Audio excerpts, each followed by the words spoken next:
Hello friends, അപ്പം നമ്മുടെ ഇന്നത്തെ വീഡിയോ എന്ന് പറയുന്നത് ഞങ്ങള് അമ്മമ്മയുടെ വീട്ടിൽ വന്നതാണ്. അപ്പം ഉച്ചയ്ക്ക് ഫുഡ് കഴിക്കാൻ വന്ന അപ്പം അമ്മമ്മ തന്നതാണ്.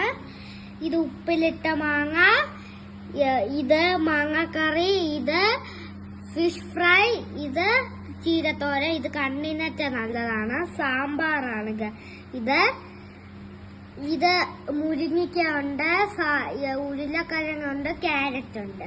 ഇന്നും ഞാൻ എല്ലാം തന്ന നിങ്ങളിത് വീട്ടിൽ ട്രൈ ചെയ്ത് നോക്കുക. എല്ലാം കൂടെ ചീരത്തോരൻ മോന് ഇഷ്ടപ്പെട്ടോ? നല്ലതാ. സാമ്പാറിന്റെ അകത്തെ കഷ്ണം എല്ലാം മോൻ തിന്നല്ലോ. നല്ല ടേസ്റ്റാ. നല്ലേ. എന്നാ ഒരു ഹായ് പറഞ്ഞേ. നിങ്ങൾ ലൈക്കും സബ്സ്ക്രൈബും ഷെയറും ചെയ്യുക.